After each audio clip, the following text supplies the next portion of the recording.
Hello friends, UI tutorial में आपका स्वागत है। और आज के इस वीडियो में मैं आपको बताऊंगा फिग्मा के कुछ बेसिक टिप्स एंड ट्रिक्स जो एक बिगिनर लेवल डिज़ाइनर के लिए बहुत ज़रूरी है।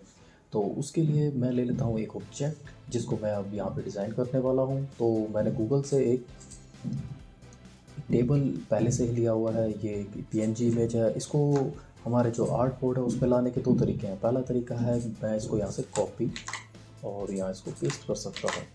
तो पहला तरीका ये है। और दूसरा तरीका है इसको यहाँ से पिक करके यहाँ पे ड्रॉप कर देता हूँ। तो आप यहाँ देख सकते हैं अब ये दोनों कुछ एक दूसरे के ऊपर ओवरलैप हो चुके हैं। तो उसके लिए अगर मैं इन दोनों को एक साथ देखना चाहता हूँ और या फिर अपने फ्रेम वर्क को मैं अपना छोटा करना चाहता हूँ तो उसके लिए मुझे कंट्रोल करके माउस में स्क्रॉल करना पड़ेगा। स्क्रॉल डाउन जैसे ही करता हूँ तो देखिए ये जो दोनों इमेजेस हैं वो एक साथ आ चुके हैं। उसके बाद मैं एक को पिक करके ड्रैग कर देता हूँ लेफ़्ट साइड में। तो ये आप देख सकते हैं कि दोनों आ चुके हैं यहाँ पे। और इसके बाद जो सबसे पहला जो बेसिक चीज़ है वो है कि इसको जूम इन जूम आउट करना। जूम इन जूम आउट के लिए अभी मैंने आपको बताया था कि कंट्रोल प्रेस करो और स्क्रॉल डाउन करो माउस से। अब जैसे जैसे आप स्क्रॉल करते जाएंगे तो आपको आपका वर्क स्पेस दिखता जाएगा और ज़्यादा। और उसके साथ साथ जैसे ही आप इसको स्क्रॉल अप करते हैं माउस में कंट्रोल दबा के तो ये जूम इन होता जाएगा। इसके साथ ही मैं आपको बता दूँ, अगर आप ऑल्ट दबा के स्क्रॉल अप और डाउन करते हो तो ये जो आपका ऑब्जेक्ट होगा जो भी आपने अपने फ्रेम में बनाया होगा वो अप एंड डाउन जाएगा। इसके साथ साथ मैं आपको एक और चीज़ बता देता हूँ कि जो हम डिज़ाइन करने वाले हैं वो हम करेंगे एक फ्रेम में।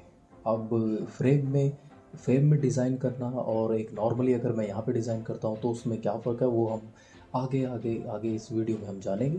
तो सबसे पहले मैं एक फ़्रेम ले लेता हूँ। तो फ्रेम को लेने से पहले मैं आपको यहाँ पे बता देता हूँ कि फ्रेम हमें यहाँ पे टॉप लेफ्ट कॉर्नर से मिलेगा। उसके साथ साथ जो हम डिज़ाइंस जो बनाएंगे, कोई भी शेप बनाते हैं तो हमें इस वाले सेक्शन से मिलेगा। और नेक्स्ट हमारे पास है यहाँ पे पेन टूल, फिर है हमारे पास टेक्स्ट जो अगर हमें कुछ लिखना है तो आ जाते हैं हम अपने फ्रेम में। तो सबसे पहले जैसे मैंने फ्रेम को सिलेक्ट किया तो मेरे पास सर जो मुझे फिग्मा है वो ये मल्टीपल फ्रेम्स प्रोवाइड करता है। तो इन मल्टीपल फ्रेम्स में आप देख सकते हैं यहाँ पे एक सबसे पहले हमें दिया हुआ है फ़ोन में आपके पास मल्टीपल साइजेस हैं जो आपको इसके राइट हैंड साइड में दिख रहे हैं। 390 इंटू 844 तो विड्थ इंटू हाइट में है ये। तो उसके साथ साथ आपको टैबलेट का भी एक फ्रेम मिल सकता है, आपको डेस्कटॉप साइज़ और आपको प्रेजेंटेशन साइज़ मिल सकते हैं। तो अभी हम बेसिक जो हम डिज़ाइन कर रहे हैं उसके लिए मैं यहाँ पे मैनुअली ड्रॉ कर लेता हूँ। तो जैसे मैंने यहाँ पे अपना फ्रेम को सिलेक्ट किया हुआ है तो मैं यहाँ पे एक फ्रेम को ड्रॉ कर देता हूँ। तो ये हमारा एक फ्रेम हो गया जिसकी डायमेंशंस हमें दी हुई है 1575 इंटू 1315। तो ये इसकी डायमेंशंस है। तो और उसके साथ साथ आप यहाँ पे राइट साइड में देखेंगे तो ये इसकी विड्थ और ये इसकी हाइट हमें यहाँ पे प्रोवाइड की हुई है फिग्मा ने। अब यहाँ पे आप देख सकते हैं 1575 13 ये। उसके साथ साथ अगर आप इसको कॉर्नर उसके एजेस को रेडियस देना चाहते हो, कॉर्नर रेडियस देना चाहते हो तो आप यहाँ से प्रोवाइड कर सकते हो। अब जो ये वैल्यूज़ है इनको बड़ा करने का दो तरीका है। आप कम ज़्यादा करना चाहते हो तो या तो आप क्लिक करो और यहाँ पे कुछ भी वैल्यू दे दो। तो जैसे मैंने यहाँ पे क्लिक करके यहाँ पे दिया तो मैं एंटर दबाता हूँ तो यहाँ पे देखो इसकी डायमेंशंस चेंज हो गई है। या फिर आप इसको जैसे ही आप इसे थोड़ा सा लेफ्ट में लिखा था तो आपको ये इसको कम या ज़्यादा करने का आपको ये एक एरो ये जो आपको पॉइंटिंग डिवाइस प्रोवाइड करता है फिग्मा। तो उसके साथ साथ आप इसकी जो डायमेंशन है वो कम ज़्यादा कर सकते हैं। वाइट जो इसका फ्रेम का जो कलर है इसकी वजह से आपको और बैकग्राउंड का कलर लिटिल बिट ग्रेइश है जिसकी वजह से आपको दिख नहीं रहा है। तो मैं चाहता हूँ कि मैं इसका कलर चेंज कर देता हूँ। तो सबसे पहले इसको कलर चेंज करने के लिए आप इसको सेलेक्ट कीजिए। उसके बाद डाउन में जाइए तो आपको यहाँ पे फिल दिख रहा है। फिल जो है वो इसके अंदर जो कलर हमें डाला हुआ है वो है तो वो FFF है। FFF जो हेक्स कोड है ये वाइट कलर के लिए है। तो जैसे ही मैं इसके लेफ़्ट साइड में हल्के से यहाँ पे क्लिक करता हूँ तो मुझे यहाँ पे सा कलर जो आप उसको करना चाहते हो वो यहाँ पे मिलता है। तो मैं इसको थोड़ा सा डार्क कर लेता हूँ। तो उसको डार्क जैसे मैंने ब्लैक पे लेके आया तो ब्लैक का जो हेक्स कोड है वो है 000। और आप देख सकते हैं। तो अभी मैं और कलर्स में भी बाद में जाऊँगा। उससे पहले मैं आपको इसकी डायमेंशंस को कैसे चेंज होती हैं वो दिखा देता हूँ। तो अब ये देख सकते हैं जैसे मैं इसकी विड्थ को इंक्रीज़ करता जा रहा हूँ और ये विड्थ इसकी इंक्रीज़ हो रही है। अगर मैं इसकी हाइट को इंक्रीज़ करना चाहता हूँ तो आप यहाँ देख सकते हैं कि हाइट कम और ज़्यादा हो रही है। उसके साथ ही मैं आप कलर में आ जाता हूँ। तो कलर में आप यहाँ पे हेक्स कोड के थ्रू भी कलर को फिल कर सकते हैं और उसके साथ साथ RGB भी अगर आपके पास CSS कोड है तो उसके अकॉर्डिंग भी। और आपको बाकी दो HSL और HSB ऑप्शंस भी इसमें मिलते हैं। इसके साथ साथ आपको अगर इसकी ओपेसिटी को कम करना है तो आप यहाँ से इसकी ओपेसिटी, इस कलर की ओपेसिटी को कम कर सकते हैं। और जो ये आपका कलर है वो आपको प्योर ब्लैक मिला, वो भी सॉलिड में। तो अगर आप उसको लीनियर ग्रेडियंट में कन्वर्ट करना है तो आप उसको जैसे ही लीनियर पे क्लिक करते हैं तो आपको ये ऑप्शन प्रोवाइड करता है। तो जैसे आप देख सकते हैं कि यहाँ पे प्योर ब्लैक है और उसके जो बॉटम साइड है, जैसे ही मैं यहाँ पे क्लिक करता हूँ तो ये आपको दिखा देता है कि ये यहाँ पे ओपेसिटी इसकी बहुत कम है। और जैसे जैसे ये आगे की तरफ सेकंड पॉइंट की तरफ जाते हैं, फर्स्ट पॉइंट से सेकंड पॉइंट, तो इसकी ओपेसिटी इंक्रीज़ कर जाती है। यहाँ पे आपको कलर मिलेंगे आपको और यहाँ पे इसकी ओपेसिटी। अब जैसे ही मैं इसकी ओपेसिटी को बढ़ाता हूँ तो ये देखिए ये ग्रेडियंट कैसे अपना वर्क कर रहा है। तो अगर मैं चाहूँ तो इस ग्रेडियंट को, इस लीनियर ग्रेडियंट को मैं किसी भी डायरेक्शन में दे सकता हूँ। तो आप यहाँ देख सकते हैं कि ये कैसे वर्क करता है। और इसी के साथ साथ अगर मैं नीचे आता हूँ तो रेडियल में भी प्रोवाइड कर सकते हैं। तो रेडियल में आप देख सकते हैं कि सेंटर में डार्क है, इसकी ओपेसिटी 100% है। ऑन अदर हैंड ये देखिए 100% है, और ऑन द अदर हैंड जो इसका एंड पॉइंट है, एंड पॉइंट पर इसकी ओपेसिटी 0 है।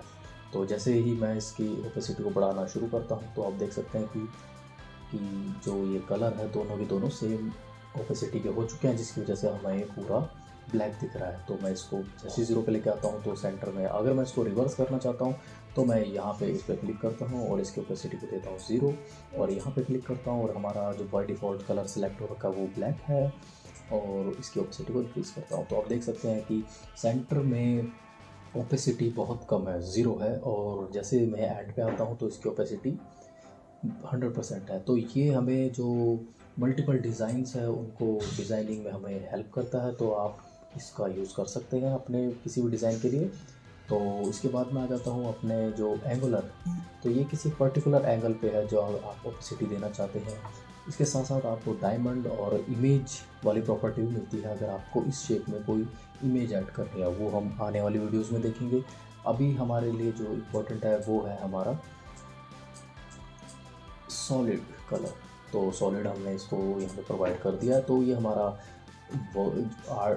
फ्रेम है। अब हम क्या करते हैं कि इसका नाम चेंज करते हैं, क्योंकि हम बनाने जा रहे हैं टेबल। तो मैं इसको नाम देता हूँ एक टेबल। तो जैसे ही मैं यहाँ पे इसका नाम देता हूँ तो लेफ़्ट साइड में इसका नाम आ गया इस पूरे फ्रेम का। अब आप यहाँ पे देख सकते हैं, मैं आपको एक चीज़ बताने वाला हूँ, वो है ये देखिए आप। अगर मैं यहाँ पे एक रेक्टेंगल ड्रॉ करता हूँ, मैं कंट्रोल और स्क्रॉल डाउन करता हूँ तो थोड़ा और अच्छे से क्लियर होगा आपको। तो मैं एक रेक्टेंगल ले लेता हूँ, एक लाइन ले लेता हूँ और एक इलिप्स ले लेता हूँ। तो जैसे मैंने लिया ये मल्टीपल शेप्स लिए हैं, तो आप यहाँ देखेंगे कि हर एक जो यहाँ पे ऑब्जेक्ट है वो अपने आप को इंडिविजुअली रिप्रेजेंट कर रही है। जैसे एक रेक्टेंगल है, मैं रेक्टेंगल के ऊपर माउस लेके जाता हूँ तो ये रेक्टेंगल, और जैसे ही मैं इस पर क्लिक करता हूँ तो ये सिलेक्ट हो जाता है। इसके डायमेंशन मुझे बताएगा, जब वैसे ही मुझे लाइन का बताएगा और इलिप्स का बताएगा, इलिप्स की डायमेंशन क्या है, टेबल के बारे में मुझे बताएगा। हाँ, एक जो बहुत इंपॉर्टेंट चीज़ है, अगर टेबल के अंदर मैं, जैसे मैंने यहाँ पे टेबल क्लिक किया, तो अगर मैं इसके अंदर कुछ ड्रॉ करता हूँ, जैसे मैंने ये एक सर्कल बनाया, तो ये एक इलिप्स है अभी, क्योंकि इसका जो रेडियस है वो वेरी कर रहा है इसकी हाइट और विड्थ के अकॉर्डिंग। तो ये टेबल के अंडर आया है। अब मैं क्या करता हूँ, जैसे मैं टेबल को मूव करता हूँ, जैसे मैं टेबल पे क्लिक किया और मैं इसे मूव करता हूँ, तो इसके साथ साथ जो इसके अंदर ऑब्जेक्ट होगा, चाहे वो कोई भी एक इमेज हो, चाहे वो सर्कल हो, कुछ भी हो, तो वो भी मूव करेगी जैसे जैसे टेबल मूव करेगा। अगर मैं चाहता हूँ कि मैं इस टेबल के अंदर इस ऑब्जेक्ट को मूव कराना चाहता हूँ, तो पहले मैं एक बार सिंगल क्लिक करूँगा। तो ये देखिए उसी ऑब्जेक्ट पे सिंगल क्लिक करने पे ये मेरा सिलेक्ट हो चुका है। ऑन द अदर, अगर मैं इसके बाहर क्लिक करूँ तो मेरा जो फ्रेम है वो सिलेक्ट नहीं होगा अब, क्योंकि इसके अंदर अब एक ऑब्जेक्ट आ चुका है। तो जैसे ही मैं इस ऑब्जेक्ट पे क्लिक करूँगा तो ये सिलेक्टेड हो जाएगा। इन केस अगर मुझे अपने इस फ्रेम को कहीं मूव कराना है तो मुझे टेबल पे क्लिक करना पड़ेगा। तो टेबल से क्या होगा कि ये इसके अंदर कोई भी ऑब्जेक्ट जो हमने बनाया होगा वो भी बाय डिफ़ॉल्ट उसमें सिलेक्टेड हो जाएगा, और मैं उसको उठा के कहीं पे भी रख सकता हूँ, तो जैसे मैंने रखा। तो इसके बाद जो मैं आपको एक चीज़ बताने वाला हूँ वो है कि मुझे फ्रेम में बनाने ज़रूरी है या फ्रेम में बनाना चाहिए या फिर इंडिविजुअली। तो सबसे पहले मैं आपको बता देता हूँ कि हमें फ्रेम पे सभी चीज़ों को बनाना चाहिए, कि जो भी हमारे यूआई डिज़ाइंस रहेंगे हम इंडिविजुअली बाहर ही बना सकते हैं। तो उसका हमें क्या फ़ायदा होगा ये हम आने वाली वीडियोज़ में देखेंगे। तो बेसिक्स में हमारे पास क्या है कि ये जैसे कि ऑब्जेक्ट्स हो गए ये तीनों। अगर मैं चाहता हूँ कि मैं इनको डाउनलोड करना चाहता हूँ, अगर मैं इन सभी को सिलेक्ट करता हूँ और अपना एक्सपोर्ट करता हूँ, हाँ राइट साइड में बॉटम पे आएंगे तो एक्सपोर्ट है यहाँ पे, तो ये हमें मल्टीपल ऑप्शन देता है आप किस फॉर्मेट में से डाउनलोड करना चाहते हैं। तो यहाँ पे आप देख सकते हैं पीएनजी है, जेपीजी है, एसवीजी है, पीडीएफ है। तो हमें 4 फॉर्मेट्स प्रोवाइड करता है। तो मैं अभी इन 3 लेयर्स को डाउनलोड करना चाहता हूँ। तो जैसे ही मैं एक्सपोर्ट करता हूँ तो एक ज़िप फॉर्मेट में ये डाउनलोड होगा। जैसे ही मैं इसको ओपन करता हूँ ज़िप को, तो इसके अंदर आपको तीनों डिफरेंट पीएनजीज मिल जाएंगी। अब मैं क्या करता हूँ, आपको एक और चीज़ बताऊँ, अगर मैं चाहता हूँ कि ये सिर्फ ये एक साथ ही डाउनलोड और ये एक इमेज की तरह वर्क करे, तो मैं क्या करता हूँ, इन सभी को सिलेक्ट करता हूँ, कंट्रोल जी प्रेस करता हूँ तो एक ग्रुप बन जाएगा। तो इंडिविजुअली एक्ट करेंगी, जैसे फ्रेम हमारा एक्ट कर रहा था। कंट्रोल दबा के स्क्रॉल डाउन करता हूँ तो देखिए जैसे टेबल कर रहा है वैसे ये भी इंडिविजुअली एक्ट करेगा। अगर इस ग्रुप में मैं बाहर एक बार क्लिक करता हूँ तो अभी कोई भी ऑब्जेक्ट सिलेक्टेड नहीं है। एक बार क्लिक करता हूँ तो ये मेरा पूरा ग्रुप सेलेक्ट होगा, और जैसे डबल क्लिक करूँगा तो मेरा इलिप्स सेलेक्ट हो जाएगा। अब क्या है कि ये ग्रुप ओपन हो चुका है। अब जैसे मैं लाइन पे लेके जाता हूँ तो लाइन को कर सकता हूँ सिलेक्ट, और रेक्टेंगल कर सकता हूँ। जैसे मैं बाहर क्लिक करूँगा फिर मैं इस पर क्लिक करूँगा तो ये ओवरऑल पूरा ग्रुप सेलेक्ट होगा। तो जैसे जैसे डबल क्लिक करता हूँ मैं यहाँ पे सिंगल क्लिक के बाद इनको सिलेक्ट कर सकता हूँ। अब मैं चाहता हूँ कि ये सारे के सारे ऑब्जेक्ट मेरे डाउनलोड हो जाए एक इमेज की फॉर्म में, तो मैं इस पर क्लिक करके राइट साइड में आके बॉटम पे आता हूँ और इसको एक्सपोर्ट कर सकता हूँ। एक्सपोर्ट मेरा पीएनजी फॉर्मेट में ही है बाय डिफ़ॉल्ट। जैसे ही मैं इसको ग्रुप को डाउनलोड करता हूँ तो ग्रुप एक इमेज की तरह डाउनलोड होगा। तो आप यहाँ देख सकते हैं ये ग्रे कलर में मेरा एक इलिप्स है, फिर ये लाइन है, लाइन थोड़ा डार्क है, ब्लैक कलर की थी, और नीचे मेरा क्या है, एक रेक्टेंगल।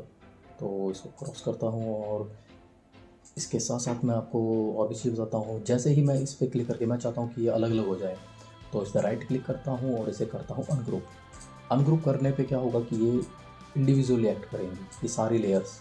तो अब मैं इन तीनों के बारे में आपको बताता हूँ कि मैं इसमें किस तरीके से मॉडिफिकेशन कर सकता हूँ। तो कंट्रोल दबा के जी मैं इनको जूम इन कर लेता हूँ। तो जैसे मैंने जूम इन किया तो जैसे मेरा फ्रेम था वैसे ही नियर अबाउट ये रेक्टेंगल मेरा जो शेप है ये वर्क करेगा। तो ये रेक्टेंगल है, रेक्टेंगल की जो डायमेंशन है 149 और 358 विड्थ है। और इसके साथ साथ क्या है, जो इसके एजेस हैं, एजेस को अगर मैं कॉर्नर रेडियस देना चाहता हूँ तो मैं यहाँ से प्रोवाइड कर, जैसे मैं 10 का प्रोवाइड किया और एंटर प्रेस किया तो 10 का रेडियस बहुत ही छोटा है। देखिए आप देख सकते हैं यहाँ पे ये रेडियस यहाँ पे मिल चुका है। इसके अलावा इसको रेडियस देने का एक और तरीका है। जैसे आप एक बार क्लिक करते हैं इस पर तो ये आपको यहाँ पे सर्कल यहाँ पे आपको मिलता है, एक सर्कल इसके एजेस के पास, एंड्स के पास। तो आप इसको भी आप ड्रैग कर सकते हो सेंटर की तरफ। जैसे आप करते हो तो इसको रेडियस मिल जाएगा। तो जैसे जैसे होल्ड करके आप इसको इन साइड लेके आते हो, आउट साइड लेके जाते हो, इनको रेडियस उसके अकॉर्डिंग मिलता जाएगा। इस वक्त मैंने इसको 80 का रेडियस दे दिया है। उसके साथ साथ मैं नीचे आता हूँ तो मुझे यहाँ पे पास थ्रू और ये मल्टीप्लिकेशन है, ये ऑप्शन मैं आपको थोड़ी देर में बताने वाला हूँ कि ये कैसे वर्क करता है। तो उससे पहले हम इसका कलर देख लेते हैं। तो कलर को मैं यहाँ से चेंज कर सकता हूँ। मैंने आपको जैसे पहले ही बताया था कि कलर मैं यहाँ पे हेक्स कोड और अपना RGB फॉर्मेट्स में भी मल्टीपल उसमें कर सकता हूँ। तो जैसे ही मैं यहाँ पे इनको सेलेक्ट करता हूँ तो ये इसको कलर मिल जाएगा। और उसके नीचे आ जाता हूँ जैसे ही मैं, तो मुझे यहाँ पे जस्ट कलर के सामने यहाँ पे मुझे ओपेसिटी मिलती है। ओपेसिटी इसकी 100% है। उसके साथ ही अगर मैं आई, एक बटन है, जैसे ही आई पे क्लिक करता हूँ तो ये क्या होगा, ये यहाँ से गायब हो जाएगा। ये यहाँ पे है और इस वक्त यह है कि मुझे हमें यहाँ पे ना ही सेलेक्ट हो रहा है ना ही कुछ। बट जैसे ही मैं इसको स्क्रीन पे ऐसे इसको सिलेक्ट करता हूँ तो यहाँ पे मुझे दिख जाएगा। अब ये इस वक्त यहाँ पे ये नहीं है, यहाँ पे गायब हो रखा है तो विजिबल नहीं है। तो विजिबल करने के लिए इस आई पे क्लिक करता हूँ और इसको यहाँ से हटाने के लिए, विजिबिलिटी इसकी हटाने के लिए, यहाँ पे इसको एब्सेंट करने के लिए मैं यहाँ पे लेयर्स वाले ऑप्शन से भी यहाँ पे इसको हटा सकता हूँ। और यहाँ पे देखूँगा तो ये यहाँ पे है नहीं, ठीक है। और इसके साथ साथ मैं इसको यहाँ पे लॉक भी कर सकता हूँ, जो ऑप्शंस हमें फोटोशॉप में मिलते हैं कि इसके बाद आप इसे कुछ छेड़खानी नहीं कर सकते हो। क्योंकि कई ऑब्जेक्ट्स हम जब डिज़ाइन करते हैं तब हमें उन्हें छेड़ना नहीं होता। कई बार गलती से हम इसे हिल भी जाते हैं, जिससे जो उसकी अलाइनमेंट होती है वो ख़राब हो जाती है। तो मैं यहाँ से दोबारा से इसको अनलॉक कर देता हूँ। तो अब मैं इसको मूव कर सकता हूँ कहीं पर भी। तो सेम वैसे ही मेरे पास अब मैं आ जाता हूँ इस इलिप्स में।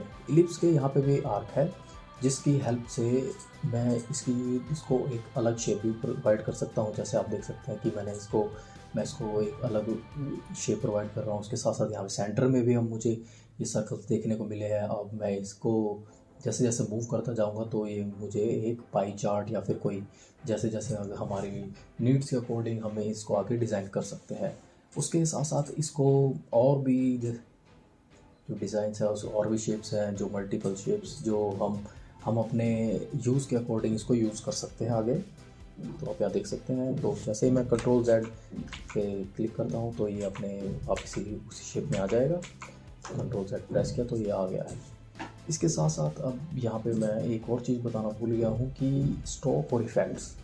स्ट्रोक और इफ़ेक्ट्स दो चीज़ें हैं। अभी मैं यहाँ पे इलिप्स को सेलेक्ट करता हूँ तो यहाँ पे स्ट्रोक अगर मैं इस इलिप्स को देना चाहूँ तो वो कैसे किस तरीके का स्ट्रोक दे सकता हूँ। जैसे मैं यहाँ प्लस के आइकन पर क्लिक करता हूँ तो उसको स्ट्रोक मिल चुका है। अब इनसाइड 1 पिक्सल का इसे स्ट्रोक मिला है। जैसे ही मैं इसको इंक्रीज़ करता हूँ तो सॉरी वो दरअसल रेक्टेंगल सेलेक्टेड है, जिसकी वजह से यहाँ पे दिखा नहीं। तो मैं यहाँ पे दोबारा से इलिप्स को सेलेक्ट करता हूँ और इसको स्ट्रोक प्रोवाइड करता हूँ। तो जैसे ही मैंने स्ट्रोक देखो इसको प्रोवाइड किया तो इसके अराउंड एक ब्लैक लाइन आ चुकी है जो इसको 1 पिक्सल का स्ट्रोक मिल चुका है। जैसे मैं दोबारा से क्लिक करता हूँ तो स्ट्रोक हमारा इसमें 3 टाइप का स्ट्रोक हम इसको प्रोवाइड कर सकते हैं, इनसाइड, आउटसाइड और सेंटर। मोस्टली हम आउटसाइड ही प्रोवाइड करते हैं। जैसे मैं आउटसाइड पे क्लिक करता हूँ और 1 पिक्सल 1 विड्थ का इसको स्ट्रोक मिला हुआ है। तो जैसे ही मैं इसको इंक्रीज़ करता हूँ तो ये देखो स्ट्रोक बढ़ता जा रहा है। अब सेम अगर मैं इसको इनसाइड कर देता हूँ तो ये क्या स्ट्रोक इसके इनसाइड में प्रोवाइड होगा। तो ये हर जो हमारे हम जो भी शेप्स बनाएंगे सभी के लिए ये एप्लीकेबल है। उसी के साथ साथ जो हमारी लाइन है, अब लाइन को मैं आ जाता हूँ। लाइन की जो उसकी विड्थ है, विड्थ यहाँ पे 0 शो कर रहा है, एक लाइन है, बट मैं इसको इंक्रीज़ कर सकता हूँ। अगर मैं इसको इंक्रीज़ करता जाऊँगा तो ये रेक्टेंगल की फॉर्म ले लेगा फ्रेंड्स। और इसके साथ साथ इसको भी मैं इनसाइड, आउटसाइड और ये सब कुछ प्रोवाइड करूँगा। लेकिन बाय डिफ़ॉल्ट जो एक लाइन रहती है उसमें सेंटर का स्ट्रोक मिलता है। और उसी के साथ साथ मैं अभी वापस आ जाता हूँ तो उसके जस्ट नीचे अभी हमने देखा कि हमें स्ट्रोक हमने दिया है। अब मैं स्ट्रोक को हटा देता हूँ और यहाँ पे एक इफ़ेक्ट पे क्लिक करता हूँ। इफ़ेक्ट पे बाय डिफ़ॉल्ट हमें क्या मिलता है, शेडो इफ़ेक्ट। और भी इफ़ेक्ट्स हैं जो हम इसमें प्रोवाइड कर सकते हैं। तो शेडो इफ़ेक्ट को हम एक बार देख लेते हैं।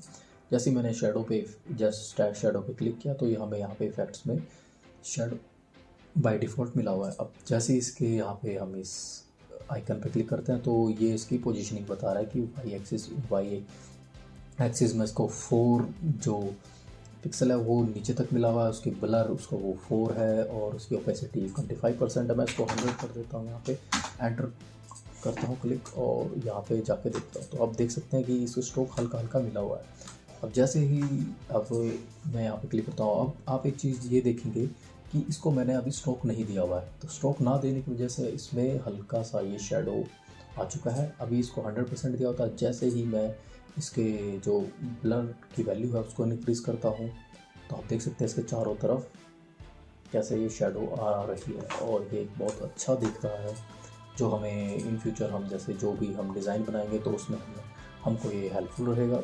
और इसी के साथ साथ मैं आपको एक चीज़ बताता हूँ कि अगर मैं कोई भी शेप, जैसे मैंने अभी आपके सामने अभी इससे ये सर्कल को सिलेक्ट किया, अगर मैं शिफ्ट दबा के इसको क्रिएट करता हूँ तो ये एक सर्कल बनेगा। अब आप देख सकते हो कि उसकी हाइट और विड्थ दोनों सेम है। अगर जैसे ही मैं शिफ्ट को रिलीज़ करता हूँ तो ये क्या बन गया, एक इलिप्स। शिफ्ट प्रेस करता हूँ और ये क्या रहेगा, एक रेक्टेंगल, सर्कल। सेम ऐसे ही अगर मैं जो इसे नेक्स्ट है लाइन को लेता हूँ और लाइन को ऐसे ड्रॉ करता हूँ तो ये कैसे रहेगा, हम किसी भी डायरेक्शन में ले जा सकते हैं, एक्स वाई किसी भी कोऑर्डिनेट पे। लेकिन जैसे ही शिफ्ट प्रेस करता हूँ तो ये कहाँ जाएगा, ये 45 डिग्री के एंगल पे जाएगा या फिर हमारा 180 डिग्री या 0 डिग्री पे। जैसे फॉर एग्जांपल यहाँ पे ये 45 डिग्री पे गया, ये 90 डिग्री हो गया, ये अपना 135 डिग्री हो गया, ये 180 डिग्री हो गया। तो ऐसे ऐसे करके हम इसको मल्टीपल एंगल्स में स्ट्रेट लाइन ड्रॉ कर सकते हो। उसके साथ साथ अगर मैं रेक्टेंगल की बात करूँ तो रेक्टेंगल भी हमारा, रेक्टेंगल भी हमारा शिफ्ट अगर मैं प्रेस करके करता हूँ तो एक स्क्वायर क्रिएट होगा। तो आप यहाँ देख सकते हैं। तो ये मल्टीपल शेप्स हैं जो आप बना सकते हैं। कंट्रोल और स्क्रॉल, माउस में कंट्रोल के साथ आप माउस को स्क्रॉल डाउन करेंगे तो आप इसको जूम आउट करेंगे। तो वापस आ जाते हैं हम अपने ऑब्जेक्ट को जिसको हमें ड्रॉ करना है। तो इसको मैं यहाँ से डिलीट कर देता हूँ। तो और यहाँ पे इसको ले आता हूँ। अब सबसे पहले मुझे क्या चीज़ करनी है वो है जो हमारा बैकग्राउंड है उसको ब्लैक कलर को हटाना है। तो मैं इसको ब्लैक, जैसे ही मैं टेबल पे क्लिक करता हूँ तो मेरा टेबल ये सिलेक्ट हो जाता है। तो उसमें जो फिल होता है, जो उसके अंदर कलर हमने फिल किया हुआ है, उसको मैं यहाँ से ड्रैग करके वाइट कर देता हूँ। अब क्या होगा कि देखो आपकी ये पूरा वाइट आपको मिल चुका है। ये आपका जो फ्रेमवर्क रहेगा और उसके साथ ही उसके अंदर एक सर्कल है। मैं सर्कल को ऐसे डिलीट कर देता हूँ। तो डिज़ाइनिंग के लिए जो सबसे बेस्ट चीज़ रहती है वो होते हैं रूलर्स। तो रूलर्स हमें हेल्प करता है किसी भी ऑब्जेक्ट को बनाने में, उसकी अलाइनमेंट को और उसकी पोजीशनिंग सही है या नहीं है। तो मैं रूलर्स को लाना चाहता हूँ तो मैं प्रेस करूँगा शिफ्ट आर। जैसे मैं शिफ्ट आर प्रेस करता हूँ तो रूलर विजिबल हो जाते हैं। तो रूलर्स की हेल्प से मैं जो वर्टिकल और हॉरिजॉन्टल अलाइनमेंट है उसको सेट कर सकता हूँ। तो मैं आ जाता हूँ वापस। तो मैं यहाँ पे जस्ट इसके साथ में अलाइन, अब ये देखें आपकी, जैसे मैं इसको लेकर आया तो ये मुझे गाइड भी करता है कि आप इसके टॉप अलाइनमेंट में और टॉप अलाइन कर रहे हो या बॉटम अलाइन कर रहे हो। तो ये देखिए कि ये इमेज यहाँ तक थी, इसकी डायमेंशन 986x986 है। तो मैं सेंटर लाइन कर लेता हूँ कुछ टाइम के लिए। तो अब इसके बाद मैं क्या करता हूँ, ऊपर से लेकर आता हूँ रूलर गाइड्स को। और जैसे मैं इसको करता हूँ सिर्फ फ्रेम के अंदर, तो ये जो लाइंस होगी ये सिर्फ मेरे फ्रेम के अंदर आएंगी। बट इन केस अगर मैं इसको बाहर करता हूँ तो ये मेरे पूरे ही जो फ्रेम वर्क है या फिर कहूँ आर्ट बोर्ड है जहाँ पे मैं इसको डिज़ाइन कर रहा हूँ तो ये वहाँ पे आएगी। तो यहाँ पे आप देख सकते हो। तो बाय डिफ़ॉल्ट अब मैंने जो इमेज को लिया था वो ऐसे ही रफली ही उठाया था। देख सकते हैं आपकी इसके जो पिक्सल हैं वो उसका कलर अलग अलग आ रहा है। तो मैं यहीं तक इसी को यूज़ करूँगा। और नेक्स्ट है मेरे पास इसका बॉटम। तो मैं यहाँ पे लेता हूँ। इससे मुझे फ़ायदा क्या होगा कि जो इस टेबल के ऊपर का जो ये बोर्ड है इसकी विड्थ मुझे मिल जाएगी। तो मैं क्या करता हूँ, मुझे यहाँ पे मिल चुका है, मैं टेबल पे एक बार सेलेक्ट कर लेता हूँ या फिर बाहर सेलेक्ट कर देता हूँ एक बार क्लिक। तो जैसे मैंने क्लिक किया उसके बाद मैं यहाँ पे एक रेक्टेंगल को लेता हूँ और यहाँ पे इसको ड्रॉ कर देता हूँ। तो जैसे ही मैंने इस फ्रेम के अंदर इसको ड्रॉ किया तो आप देख सकते हैं कि टेबल के अंदर हमें रेक्टेंगल मिल चुकी है। तो मैं अब क्या करता हूँ, देखो कि अब बहुत ही आसान जो तरीका है, इसको पकड़ता हूँ, उसको ड्रैग करके लेके आता हूँ। जैसे ही ये नीचे वाली लाइन के साथ बिल्कुल टच होता है तो ये देखो आप कि ये एक बिल्कुल ब्राइट रेड कलर में आ गई है। देखो अब मैं क्या करता हूँ, इसको ऊपर वाली लाइन से भी वो करवा देता हूँ मैच। तो ये देखिए कि इसकी विड्थ हमें मिल चुकी है। विड्थ है इसकी 68 पिक्सल। इसकी लेंथ थोड़ा वेरी करेगी। तो लेंथ को जानने के लिए मैं इस पर क्लिक करता हूँ। देखो ये बिल्कुल इसके एजेस से मिल रहा है जो ये इमेज है। तो इसकी लेंथ है 968। तो मैं यहाँ पे इसकी लेंथ को देता हूँ, वो है 968। तो यहाँ पे कुछ ज़्यादा है तो इसके यहाँ 968 और मैं एंटर प्रेस करता हूँ। तो इसकी विड्थ मुझे मिल चुकी है। अब बात आ जाती है कि मैं अपने इस ऑब्जेक्ट को जो मैंने बनाया है, जो मैंने शेप बनाई है, ये इस फ्रेम के सेंटर लाइन रहे। तो सेंटर लाइन करने के लिए क्या रहेगा, या तो मैं यहाँ पे इसके टेबल पे क्लिक करता हूँ और फिर ये राइट साइड में आता हूँ तो यहाँ पे मुझे मल्टीपल शेप्स में इसकी मल्टीपल अलाइनमेंट्स मिलेंगी। तो अलाइन लेफ्ट पे जैसे ही क्लिक करता हूँ तो ये जो मेरा रेक्टेंगल रहेगा ये इसके साथ लेफ़्ट अलाइन हो जाएगा। मैं क्या करता हूँ कि इसका कलर चेंज कर देता हूँ पहले। तो कलर चेंज करने का जो तरीका है वो मैं आपको एक और चीज़ बताता हूँ। मुझे सेम यही कलर चाहिए तो उसके लिए क्या रहेगा, मैं जैसे इस ऑब्जेक्ट इस रेक्टेंगल को सेलेक्ट करता हूँ, देखिए कि ये थोड़ा रूलर्स मेरे बहुत पास हैं तो यहाँ सेलेक्ट करना थोड़ा मुश्किल है। तो उसके लिए मैं करता हूँ कि रेक्टेंगल को यहाँ सेलेक्ट कर देता हूँ। जैसे मैंने रेक्टेंगल पर जाए क्लिक किया तो ये मेरा सेलेक्ट हो चुका है, ऑटो सेलेक्ट। अब यहाँ पे मैं आ जाता हूँ फिल में कलर देखता हूँ। तो कलर यहाँ से कलर पिकर को उठाता हूँ मैं। जैसे मैंने कलर पिकर पे क्लिक किया और यहाँ पे आप देख सकते हैं कि ये मुझे कलर बताएगा कि ये वाला कलर है। तो जैसे ही मैं लेके आ देखिए आप देख सकते हैं कि एग्जैक्ट सेम वही कलर हो। जैसे मैं उसको क्लिक करता हूँ तो ये सेम कलर इसको मिल जाएगा। तो यहाँ पे मैं इसको क्रॉस कर देता हूँ। अब मैं करता हूँ इसके अलाइनमेंट। तो टेबल पे जैसे मैं क्लिक करता हूँ तो इसके अंदर के जो भी ऑब्जेक्ट इसमें बने हुए हैं वो भी ऑटो सेलेक्ट हो जाएंगे। और यहाँ से मैं मल्टीपल अलाइनमेंट्स है, जैसे कि लेफ़्ट अलाइन है, सेंटर अलाइन है और राइट साइड अलाइनमेंट है, टॉप अलाइनमेंट है, ये सब कुछ सेलेक्ट हो जाएंगे। तो मैं कंट्रोल सेट करता हूँ ताकि ये वहीं पे आ जाए और उसको सेंटर अलाइन कर देता हूँ। अब नेक्स्ट है कि मैं जल्दी से मैं इसको बना लेता हूँ। और ये यहाँ पे मैं इसको रखता हूँ ताकि यहाँ तक का मुझे मिल जाए। हाँ, अब जो इशू है वो है कि मुझे यहाँ से लेके यहाँ तक की इसकी डायमेंशन चाहिए। तो इसके बहुत सारे तरीके हैं, तो मैं आपको एक बहुत ही एक आसान तरीका बताता हूँ। तो आपको क्या करना है, यहाँ से रेक्टेंगल पकड़नी है और आपको जूम करना है जब तक आप इस पिक्सल ना दिखने लग जाए। अब यहाँ पे से आप सब क्लिक करें और इसको थोड़ा सा बड़ा कर लें। एक बहुत ही एक आसान, जो एक बिगिनर के लिए है वो बहुत ही एक फ़ायदेमंद तरीका है। तो जैसे ही आप ये देखते हैं, आपने यहाँ पे एक रेक्टेंगल बनाई, आप इसको चाहते हो कि ये इतना ही रहे, तो आप यहाँ देख सकते हैं कि इसकी जो विड्थ है वो है 1816। तो हाइट आपको रूलर से मिल जाएगी और जो विड्थ है वो 1816 है। तो मैं इस रेक्टेंगल को यहाँ से पकड़ के थोड़ा साइड कर देता हूँ। जैसे ही मैंने साइड किया तो यही सिलेक्ट रही, इसको डिलीट कर देता हूँ। तो 1816 एक रेक्टेंगल चाहिए मुझे जस्ट इसके सेंटर लाइनमेंट में। तो यहाँ पे मैं इसको लेता हूँ और ये यहाँ पे इसको ड्रॉ कर देता हूँ। अब देखिए कि मैंने फ्रेम के अंदर ड्रॉ किया है, तभी ये इस टेबल के अंदर आ रहा है। यहाँ पे इसको मैं पकड़ता हूँ और ड्रैग करके ऊपर टच करा। जैसे मैंने इसे टच कराया तो आप देख सकते हैं कि जो रूलर्स है उन्होंने मुझे बता दिया कि ये टच हो चुकी है, और इसके साथ साथ जो इसकी अलाइनमेंट है वो भी हमें शो कर रहा था। देखो जैसे मैं राइट साइड इसको टच करवाने के बाद राइट साइड लेके आया तो इसने मुझे बता दिया कि ये जो फ्रेम है, फ्रेम के सेंटर लाइन है। अब मुझे चेक करना है कि फ्रेम के सेंटर लाइन है ऑब्जेक्ट या नहीं। तो मैं करता हूँ, पहले उस ऑब्जेक्ट को सिलेक्ट करता हूँ और फिर ऑल्ट प्रेस करता हूँ। जैसे मैंने ऑल्ट प्रेस किया और बाहर को लेके आया तो देख सकते हैं कि 634 पिक्सल लेफ़्ट और राइट से ये दूर है और हाइट थोड़ा अलग है, क्योंकि ये ना ही सेंटर में नहीं है। तो हमारी जो पोजीशन है वो बिल्कुल सही है। तो अब इसकी विड्थ मुझे जो मेरे इमेज की जो टेबल की ये जो ड्रॉर है इसके लेवल तक है, तो वहाँ तक करने के लिए इसको मैं यहाँ पे से क्लिक करूँगा। जैसे मैं इस पर क्लिक करके इसको ऊपर लेके जाता हूँ तो ये उसकी विड्थ ले लेगी।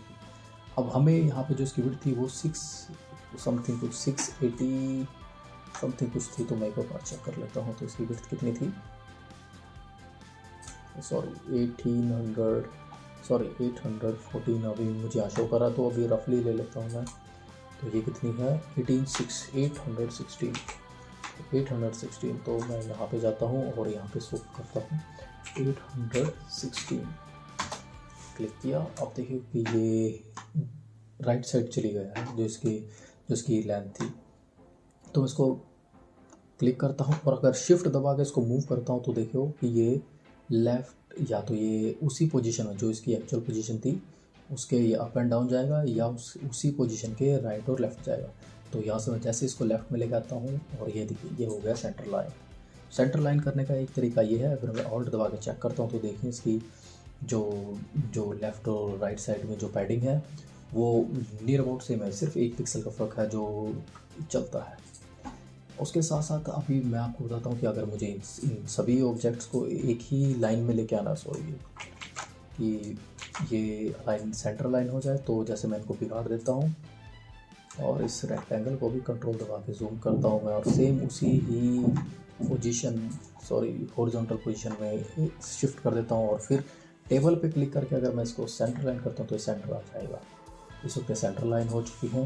अब इसके बाद मुझे क्या करना है, मुझे यहाँ पे एक ये ड्रॉअर को खोलने वाला यहाँ पे ये जो हैंडल है वो बनाना है। तो हैंडल मैं चाहता हूँ कि मैं इस बार बनाऊँ सर्कुलर शेप का। उससे पहले मैं इसका कलर चेंज कर लेता हूँ। इसका कलर चेंज करने के लिए मैं इस रेक्टेंगल पे क्लिक करता हूँ और यहाँ पे कलर सेलेक्ट करता हूँ, कलर पिकर उठाता हूँ और कलर पिक करके यहाँ पे आ चुका है। तो इससे थोड़ा सेम पैटर्न की हम टेबल बनाएंगे।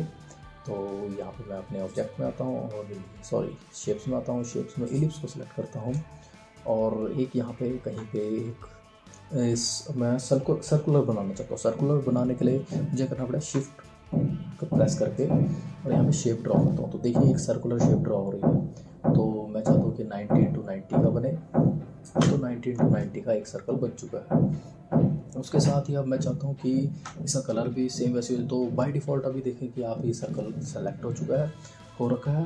और यहाँ पे फिल में जाता हूँ, कलर पिकर उठाता हूँ और एग्जैक्ट इस पर क्लिक करता हूँ। तो हम यहाँ पे लेफ्ट साइड में क्या देखेंगे, सेम वही कलर आ चुका है। अब मैं चाहता हूँ कि ये जो मेरा सर्कल है वो इस रेक्टेंगल के सेंटर में रहे।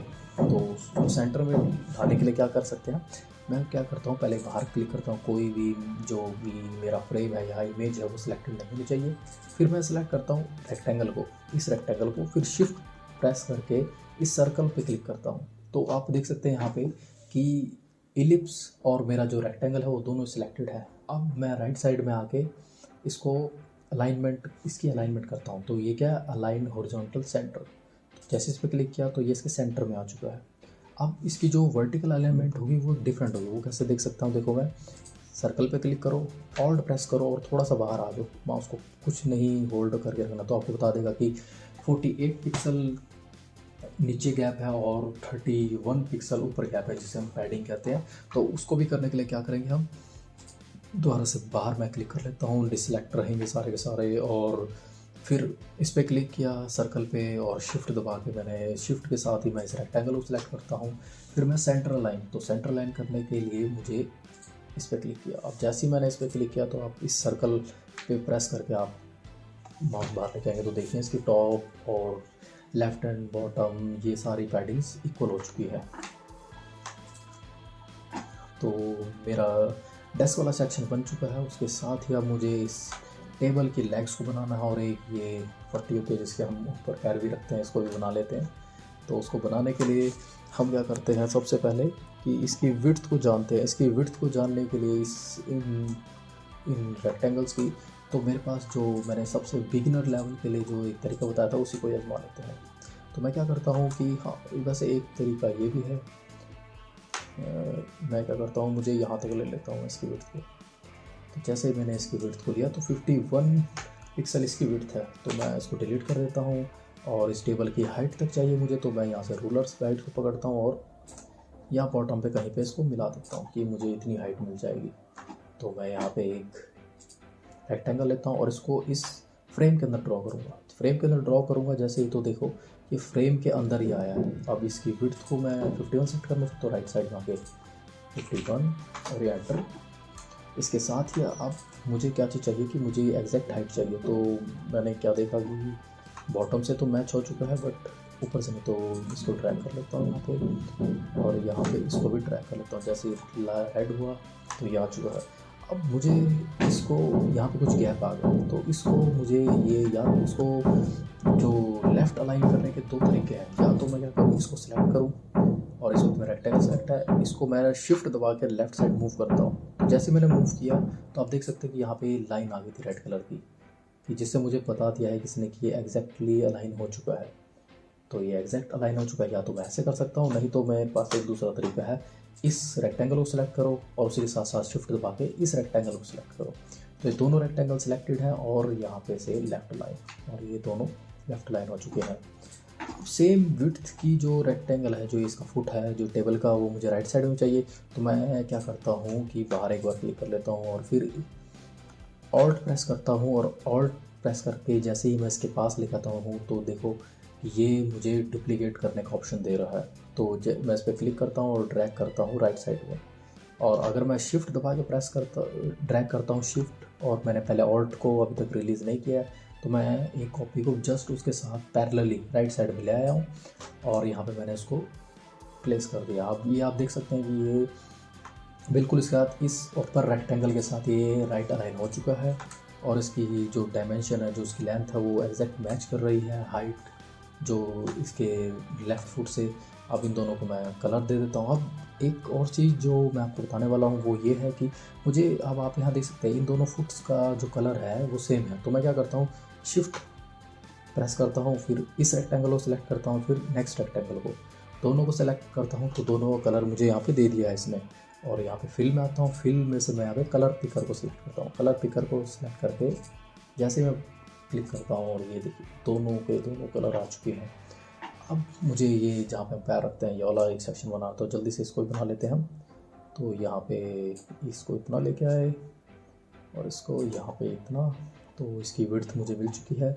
लेंथ मुझे पता है ये यहाँ से लेके यहाँ तक होगा। तो रेक्टेंगल को सिलेक्ट किया, कंट्रोल दबा के मैं जल्दी जल्दी कर रहा हूँ और स्क्रॉल अप स्क्रॉल डाउन, तो जूम इन हुआ। तो मैं यहाँ पे से मैंने इसको इसकी हाइट यहाँ तक दे दिया है, और आप देख सकते हैं कि ये सारा अटैच हो चुका है। और इसकी लेंथ को यहाँ से जैसे ही मैंने, अब आप यहाँ देख सकते हैं कि जैसे ही इसको राइट साइड वाले रेक्टेंगल से टच किया तो इसके बिल्कुल बॉटम पे क्रॉस आ चुका है, जो ये शो करता है कि ये टच हो चुके हैं और इसकी जो इनके बीच में कोई भी गैप नहीं है। तो यहाँ पे हमारे बन चुके हैं, इसको मैं कलर देता हूँ। बाय डिफ़ॉल्ट आप देखें कि यहाँ पे सिलेक्ट मेरा जो माउस है वो बहुत ही स्पेस कम होने की वजह से नहीं आया, तो उसके लिए मैं क्या करता हूँ कि मुझे पता होना चाहिए कि रेक्टेंगल कौन सा। तो हम लेफ़्ट साइड में आते हैं, तो यहाँ पे मुझे ये जो शेप्स हैं इनके मल्टीपल, इनके कलर्स और इनकी शेप्स को यहाँ पे दिखाता है, सॉरी कलर्स को नहीं, इनकी शेप्स को यहाँ पे दिखाता है। तो रेक्टेंगल आप यहाँ देख सकते हैं कि ये एक कम हाइट वाली रेक्टेंगल है, ये हाइट वाली रेक्टेंगल्स हैं, ये इलिप्स हैं जो हमने बनाया था, और ये रेक्टेंगल है बड़े वाली। इसकी शेप आप देख सकते हो यहाँ पे कि इसकी विड्थ सॉरी इसकी हाइट ज़्यादा है बाकी रेक्टेंगल से कंपैरिजन में। तो मुझे कौन सा वाला, ये बॉटम वाला चाहिए, तो ये वाला सबसे टॉप में है, तो इसको जैसे सिलेक्ट करता हूँ और यहाँ पे कलर पिकर, और आपको अगर पूरी एक्यूरेसी से देखना कलर, तो मैं जैसे ही लेके आता हूँ तो राइट साइड में आपको टॉप पे दिख रहा है कि उसने कलर उसी पोजीशन का सिलेक्ट किया, और यहाँ पे हमारी टेबल बन चुकी है। थोड़ा सा मैं चाहता हूँ कि मेरा ये हैंडल थोड़ा और अच्छा दिखे, तो हैंडल का और अच्छा दिखाने के लिए सबसे पहले मैं क्या करता हूँ, मेरा बन चुका है, अलाइनमेंट भी सही है हर एक चीज़, तो मैं रूलर्स को हटा लेता हूँ। जैसे ही मैं प्रेस करता हूँ शिफ्ट आर, तो ये सारे रूलर्स हट जाते हैं। अगर आपको ये सारे नहीं हटाने, कुछ चाहिए, तो क्या कर सकते हो आप कि इनको पकड़ के आप ऊपर ऐसे ड्रैग कर सकते हो। आप जैसे ऊपर ड्रैग करोगे तो ये ऊपर चले जाएंगे और ये हट जाएंगे यहाँ से सारे के सारे। अब मुझे थोड़ा सा इसके हैंडल को और अच्छा बनाना है। हैंडल को और अच्छा बनाने के लिए मैं इस पर क्लिक करता हूँ, इस इलिप्स पे, और मैं आ जाता हूँ नीचे राइट साइड में। तो मैं पहले इसको एक स्ट्रोक देता हूँ, स्ट्रोक मैंने दिया। अब मैं क्या करता हूँ, इसके स्ट्रोक को थोड़ा इनसाइड में थोड़ा और इंक्रीज कर देता हूँ, और इसकी ओपेसिटी कर देता हूँ 60%। 60 पे जैसे ही क्लिक करके मैं एंटर प्रेस करता हूँ तो 60% इसका स्ट्रोक हो चुका है। ये थोड़ा सा बड़ा हो गया है, तो इसको और छोटा करने के लिए क्या करता हूँ, मैं इस पर क्लिक करता हूँ, तो और ये देखिए यहाँ से लिंक्ड है। ये लिंकिंग का फ़ायदा ये है कि विड्थ और हाइट एक ही साथ साइमल्टेनियसली चेंज होंगी। जैसे मैं 60 करता हूँ तो वो भी 60 हो जाएगा। तो आप यहाँ देख सकते हैं कि 60/60 का ये एक इलिप्स मिल चुका है। इलिप्स कहें, 60/60 का, या फिर एक सर्कल कहें। अब इसको इसके साथ पोजीशन सेंटर करना है, तो मैंने आपको जैसे पहले बताया था, रेक्टेंगल पे एक बार क्लिक करो, शिफ्ट दबाओ, और इस सर्कल पे दोनों को सिलेक्ट करो और यहाँ से इसके अलाइनमेंट दे दो, और ये हो चुका है। यहाँ से वर्टिकल हो चुका है, सेंटर लाइन ये हो चुका है। अब मैं क्या करता हूँ, थोड़ा सा और वैसा दिखे तो मैं इसके स्ट्रोक को और कम करता हूँ, इससे सॉरी स्ट्रोक को कह रहा हूँ मैं, इसके जो स्ट्रोक की जो ओपेसिटी है उसको और कम करता हूँ। तो मैं आप इसको देता हूँ 40% में करने के बाद मैं क्या करता हूँ, इसमें एक शेडो देता हूँ। शेडो के लिए मुझे इफेक्ट्स में को ऐड करना पड़ेगा। ऐड किया तो यहाँ पे ये देखिए, तो ये हैंडल को भी एक कलर मिल चुका है। इसके साथ साथ मैं नीचे बेस में भी इसको शेडो दे सकता हूँ। वो देने के लिए मुझे क्या करना पड़ेगा वो मैं आपको आने वाली वीडियोस में बताऊँगा। अभी ये बेसिक है, बिल्कुल बेसिक। अब मैं चाहता हूँ कि इसके मल्टीपल कॉपीज़ बने। ये फ़ायदा है हमारा फ़ोटोशॉप के ऊपर फिग्मा का, वो ये है कि अब मुझे और भी अगर मुझे बनाने होंगे, तो अगर मैं चाहता हूँ कि इनके अलग अलग वेरिएशन बने, अलग अलग कलर बने, तो फ़ोटोशॉप में मुझे हर बार डिफरेंट बनानी पड़ेंगी फाइल्स और फिर उन्हें डाउनलोड करने का, तो इसमें इतना झंझट नहीं है। तो क्या करता हूँ, मैं टेबल पे एक बार क्लिक करता हूँ, टेबल के अंदर सभी ऑब्जेक्ट्स हैं। और एक और चीज़, जैसे मैं यहाँ पे इस पे यहाँ पे मैंने इस एरो पे क्लिक किया, तो मुझे यहाँ पे इस पूरे फ्रेम में सिर्फ दो ही चीज़ें दिखाई हैं, एक जो इमेज है और एक पूरा ये टेबल का फ्रेम है। तो मैं यहाँ से क्या करता हूँ, इसकी कॉपीज़ बनाए। तो कॉपीज़ बनाने के लिए मैं ऑल्ट की को प्रेस करता हूँ और इस माउस को लेके जाता हूँ टेबल पे। तो देखिए, और जैसे ही मैं इसको ड्रैग करता हूँ तो मेरे को एक क्या मिल जाता है, एक और कॉपी। और यहाँ पे मुझे मल्टीपल कॉपीज़ मिल चुके हैं। देखिए कि अब इसमें से असली कौन सा है, या थोड़ा कंफ्यूज हो जाए, क्योंकि इतनी एक्यूरेसी से हमने इसको बनाया है। उसके साथ साथ मैं चाहता हूँ कि इसे कलर चेंज करूँ, तो फोटोशॉप में अब इतनी सारी कॉपीज़ को एक साथ देखना बहुत ही इम्पॉसिबल है। और उसके साथ अगर कलर चेंज करना है, मैं चाहता हूँ कि सभी का कलर सेम हो जाए। तो अभी सभी डिसलेक्टेड है, फ्रेम के अंदर आके मैं सभी को सिलेक्ट करता हूँ, और यहाँ पे देखें कि आपको ये जो जितने भी कलर होंगे ये यहाँ पे आपको बता देगा। सी ऑल 5 कलर्स पर क्लिक करता हूँ तो सारे के सारे कलर्स मेरे पास आ चुके हैं। मैं चाहता हूँ कि जो ये कलर था ये मेरे रेक्टेंगल इलिप्स के अंदर था, तो मैं उसको जैसे चेंज करता हूँ तो वो कलर अपने आप चेंज हो रहा है। उसके साथ ही इस येलो को चेंज करना चाहता हूँ, तो मैं यहाँ पे इसको काला कर देता हूँ, और मेरा दिख नहीं रहा है तो उसको मैं करता हूँ थोड़ा सा ऐसा कर देता हूँ, ये वाला कलर शेड। तो ये देखिए एक अलग ही कलर शेड आ चुका है। अब यहाँ से इसको ये ब्लैक के पास आ रहा है, ये वाला सही है। तो ऐसे करके मैं मल्टीपल डिज़ाइंस को बना सकता हूँ। अब आप ये देखिए, अगर यही काम मैं फोटोशॉप में करता तो ये मुझे उससे बहुत ही ज़्यादा टाइम लेता है। अब इसके बाद जो मैं आपको बताने जा रहा हूँ वो है डाउनलोड करने का तरीका। अब इस टेबल पे क्लिक करिए और राइट साइड में आइए और एक्सपोर्ट पे क्लिक करें, तो ये पूरा का पूरा फ्रेम मेरा एक्सपोर्ट हो जाएगा। जैसे मैं एक्सपोर्ट टेबल पे क्लिक करता हूँ तो ये मुझे मिल चुका है मेरा डिज़ाइन टेंटना जो मैंने बनाया था अभी। अब इसी के साथ साथ मैं आपको एक और चीज़ बताता हूँ जो फ़ायदेमंद है, वो मुझे बहुत अच्छी लगती है कि मैं क्या करता हूँ कि अब मुझे इस टेबल को बाहर लेके आना है इस फ्रेम से। तो टेबल को पूरा बाहर लेके आने के लिए तो बहुत ही मुश्किल चीज़ है। तो मैं क्या करता हूँ, इस सभी को अब इस वक्त मेरा देखो कुछ भी सिलेक्टेड नहीं है, तो इस टेबल के अंदर ही मैं इसको सिलेक्ट करता हूँ। जैसे मैं इस टेबल के अंदर सेलेक्ट किया और इसको कंट्रोल जी प्रेस करता हूँ तो एक ग्रुप बन गया है। तो इस टेबल के अंदर एक ग्रुप है, ग्रुप 1। वो ग्रुप क्या है, ये जो पूरा टेबल है ये, तो इसका टेबल की जगह नाम रख देता हूँ मैं रख देता हूँ इसका नाम 1 2 3 4 5 6। तो इस 1 2 3 4 5 6 के अंदर मेरा एक टेबल है। अब इसको बाहर लेके आना चाहता हूँ, तो अगर मैं इसको सिंगल क्लिक करूँगा तो टेबल सिलेक्टेड हो जाएगा मेरा ये टेबल, और ये देखिए बाहर नहीं आ रहा है। तो ये इस वजह से क्योंकि अभी भी इस फ्रेम में है, और इस फ्रेम से बाहर तब आएगा जब मेरा इसको मैं ड्रैग पूरा एग्जैक्टली बाहर ले आऊँगा। तो जैसे ही बाहर लेकर आता हूँ देखो कि मुझे मेरा टेबल मिल चुका है। अब मैं इसको अगर जैसे अभी हमने जो डाउनलोड किया था उसमें हमें वाइट स्पेस दिख रहा था, अगर मैं इस ग्रुप को डाउनलोड करूँ तो मुझे क्या मिलेगा, मुझे एक एग्जैक्ट जो असली पीएनजी है वो मिलेगी। देखो आप देख सकते हो यहाँ पे कि मुझे जो बैकग्राउंड का जो वाइट पोर्शन था वो यहाँ से एलिमिनेट हो चुका है और मुझे क्या मिल चुका है, मेरा टेबल।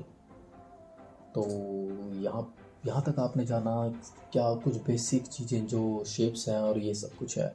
इसके साथ साथ मैं आपको एक और चीज़ बताने जा रहा हूँ, वो है बेसिक। अब जैसे मैं एक एरो ले लेता हूँ यहाँ पे शेप में, और मैं अपने ही वर्क स्पेस में यहाँ पे एक एरो ड्रॉ करता हूँ।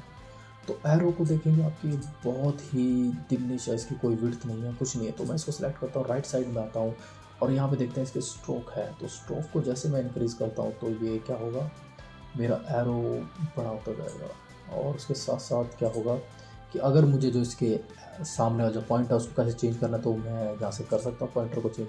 तो यहाँ पे ये देखिए मुझे मेरा एरो मिल चुका है, और ये बहुत यूज़फुल रहता है कि अगर हमें कहीं पे जो शेप्स हैं उनको हमें इंडिकेट करना होगा, हमें किसी प्रोटोटाइप में हमें कुछ बताना होगा, तो ये एरोस बनाना को और इनको यूज़ करना बहुत अच्छी चीज़ है। अब मैं यहाँ पे आपको इसका इसी के अंदर ही मैं आपको बताता हूँ पेन टूल को कैसे इस्तेमाल करते हैं। वैसे पेन टूल के लिए मैं स्पेशल एक बनाऊँगा इसके बाद, लेकिन इसमें ही तो आपको बता देता हूँ बेसिक्स में आपको जानना जरूरी है। पेन को सिलेक्ट किया, अब आप आ जाइए इसके एजेस पे, एक एज को सिलेक्ट किया, उसके साथ ही आप जल्दी से दूसरे एज को सिलेक्ट करो। अभी इस वक्त क्या है कि मैंने इसको जूम इन अच्छे से नहीं किया हुआ है, तो इस वजह से ये थोड़ा सा इसके लाइफ में चेंज आ चुका है।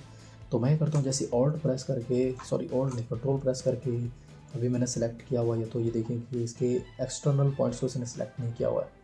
तो मैं क्या करता हूँ कि मुझे अभी आपको सिर्फ बताना है कि ये एरो कैसे बन सकता है। अगर आपको बनाना है चाहिए तो कंट्रोल को जैसे मैं क्लिक करता हूँ तो फिर स्क्रॉल अप डाउन करता हूँ तो ये जूम इन जूम आउट होगा, जैसे हटाता हूँ तो ये मेरा पेन आ जाता है।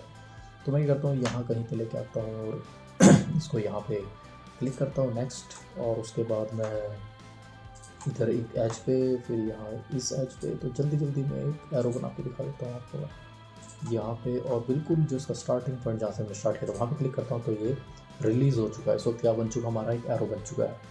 तो एक वेक्टर ऑब्जेक्ट हमारी अलग से क्रिएट हो चुकी है। तो जैसे ही मैं यहाँ पे इस पेन टूल को मूव करके यहाँ पे करता हूँ, डबल क्लिक करता हूँ बाहर, तो इसको मैं अलग कर सकता हूँ। तो आप देख सकते हैं हमारा एक एरो बन चुका है जो नियर अबाउट सी कॉपी ही है। तो इस एरो को मैं कलर देना चाहता हूँ, तो इस वक्त क्या है कि इसको स्ट्रोक मिला हुआ है स्ट्रोक, लेकिन मुझे चाहिए इसके अंदर कलर फिल हो। तो कलर फिल करने के लिए मैं फिल में जाता हूँ। जैसे ही मैंने फिल पे क्लिक किया तो इसके अंदर एक कलर आ चुका है, और मैं चाहता हूँ कि इसका स्ट्रोक खत्म हो जाए, तो यहाँ पे इसको सब्सट्रैक्ट करता है। सो माइनस पे क्लिक किया तो ये एरो हट चुका है हमारा। तो देखें कि एक एरो बन चुका है। इसको आप कोई भी कलर दे सकते हैं, वाइट रेड जो भी, तो मल्टीपल शेप्स का रहेगा। तो यहाँ से अब इसकी शेप को भी अगर आपको चेंज करना है तो ये एक वेक्टर ऑब्जेक्ट है, तो आप इसको कर सकते हो। तो ये देखिए मैंने इसकी तो शेप को ही बिगाड़ दिया, ये कुछ एक रॉकेट बन चुका है। अब इसको उड़ाइए जो मर्जी कीजिए। तो ये थे आज के लिए इतना ही, और आज हमने जाना कुछ बेसिक फिग्मा के बारे में। Thank you. Thanks for watching the video.